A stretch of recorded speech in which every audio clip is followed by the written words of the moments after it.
Hello everyone, welcome to my channel. This is Bharat वावरे.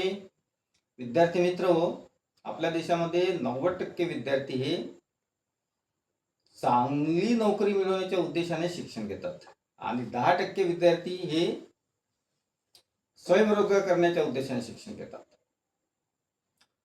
आपल्या महाराष्ट्र शासनाने स्वयंरोजगाराला चालना मिळावी आणि औद्योगिक कारखान्याला कुशल कामगार मिळावे यासाठी ठिकठिकाणी औद्योगिक प्रशिक्षण संस्थेची स्थापना केलेली आहे. तर औद्योगिक प्रशिक्षण संस्था म्हणजे काय?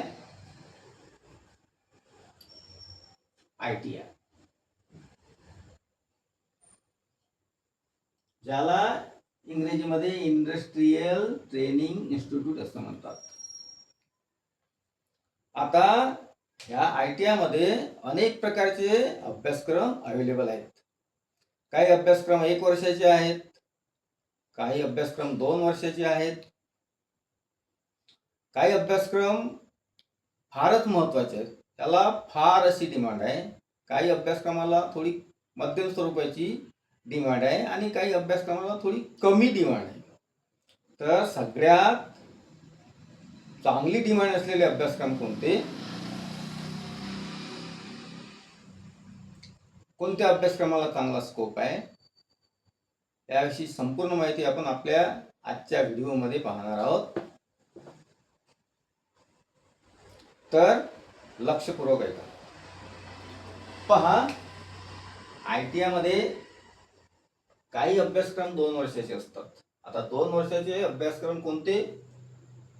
फिटर आहे, टर्नर आहे, मशीनिस्ट आहे, ग्राइंडर आहे आणि मोल्डर आहे.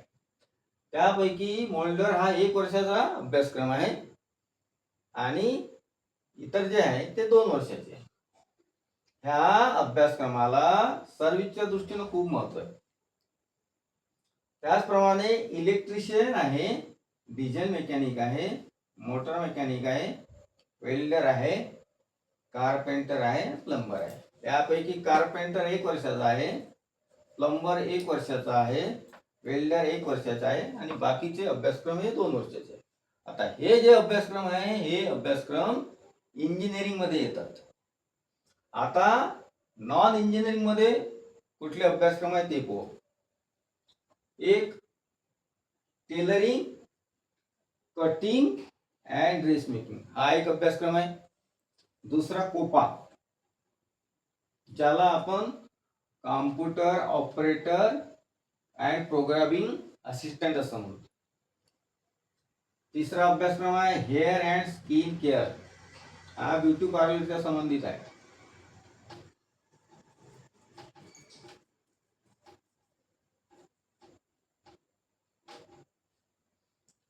चौथा आहे मोबाईल रिपेअर. पाचवा स्टेनोग्राफर. त्यानंतर AI, आर्टिफिशियल इंटेलिजन्स आणि रोबोटिक. आणि 7वा आहे सोलर सिस्टम. अशा वेगवेगळ्या प्रकारचे हे अभ्यासक्रम आहे. ह्या अभ्यासक्रमाला प्रवेश घेण्यासाठी शैक्षणिक पात्रता 10वी पास किंवा 12वी पास एवढीच लागते. टक्केवारीची पण फार काही मोठी अट नाही. याच्यामध्ये 50%, 45% मार्क असले तरी ऍडमिशन मिळते. पण ज्या काही मेरिट लिस्ट लागतात त्या मेरिट नुसार लागतात, त्यानुसार वेगवेगळ्या अभ्यासक्रमाला ऍडमिशन दिली जाते. तर 21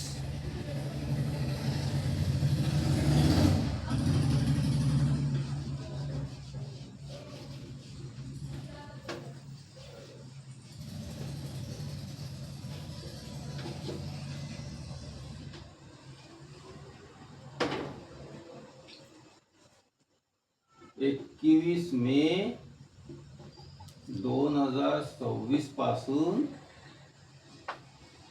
ITIच्या पोर्टलवर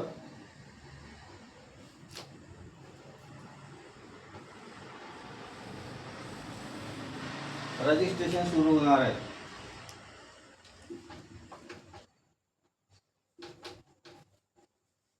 हे रजिस्ट्रेशन करण्यासाठी ईमेल आय डी लागतो,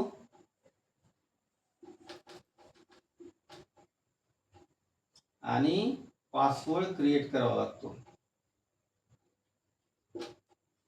हे रजिस्ट्रेशन पूर्ण झाल्यानंतर मग विद्यार्थ्याचं संपूर्ण पर्सनल डिटेल आहे, एज्युकेशन डिटेल, त्यानंतर संपूर्ण माहिती भरावी लागते. त्यानंतर यासाठी डॉक्युमेंट लागतात. 10वीची मार्कशीट,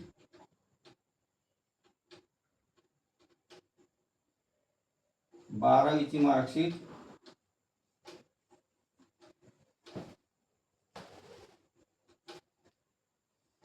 कास्ट सर्टिफिकेट,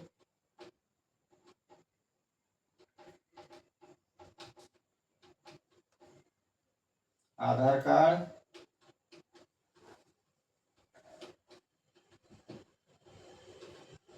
फोटो आणि सिग्नेचर.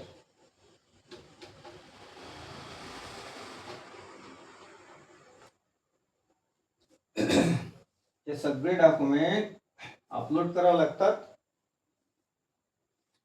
डॉक्युमेंट अपलोड झाल्यानंतर डॉक्युमेंट जवळच्या ITI मध्ये जाऊन त्याचं व्हेरिफिकेशन करावं लागतं.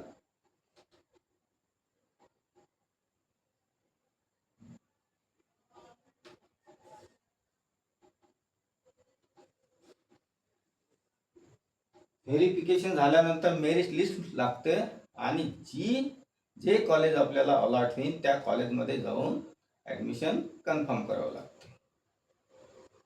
जून ते जुलैपर्यंत ही ऍडमिशन प्रोसेस पूर्ण होते, आणि ऑगस्ट महिन्यापासून हा अभ्यासक्रमाला सुरुवात होते.